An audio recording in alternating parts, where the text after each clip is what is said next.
భారత అంతరిక్ష పరిశోధన సంస్థ ఇస్రో కీర్తి కిరీటంలో మరో కలికితురాయి చేరింది. ఇస్రో చేపట్టిన మరో ప్రయోగం విజయవంతమైంది.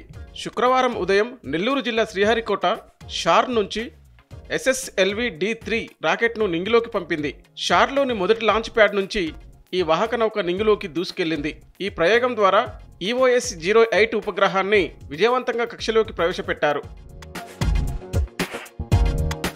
చిన్న చిన్న శాటిలైట్లను అభివృద్ధి చేయటం, అందుకు అనుకూలమైన పేలోడ్ పరికరాలను రూపొందించే లక్ష్యంతో భాగంగా ఇస్రో ఈ ప్రయోగాన్ని చేపట్టింది. ఎర్త్ అబ్జర్వేషన్ శాటిలైట్ EOS-08ను తక్కువ ఎత్తులోని భూకక్షలోకి ప్రవేశపెట్టడం ఈ మిషన్ లక్ష్యం.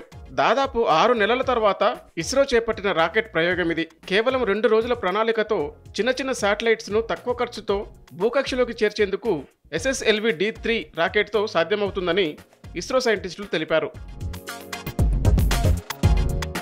ఈ ప్రయోగం ద్వారా 175 కిలోల EOS-08 ఉపగ్రహాన్ని విజయవంతంగా కక్షలోకి ప్రవేశపెట్టారు. విపత్తు నిర్వహణలో సమాచారం ఇచ్చేందుకు ఈ ఉపగ్రహం ఉపయోగపడనుంది. పర్యావరణం, ప్రకృతి విపత్తులు, అగ్నిపర్వతాలపై ఇది పర్యవేక్షించనుంది. ఇస్రోకు చెందిన UR రావ్ శాటిలైట్ సెంటర్లో EOS-ను అభివృద్ధి చేశారు. ఇందులో ఉండే electro opticals infrared payload mid wave, long wave ఇన్ఫ్రారెడ్లో చిత్రాలను క్యాప్చర్ చేస్తుంది. విపత్తు నిర్వహణలో ఈ సమాచారం ఉపయోగపడుతుందని ఇస్రో వివరించింది. కాగా నవంబర్ లేదా డిసెంబర్ మొదటి వారంలో గగన్యాన్ D1 మానవరహిత ప్రయోగం ఉంటుందని ఇస్రో చైర్మన్ ప్రకటించారు.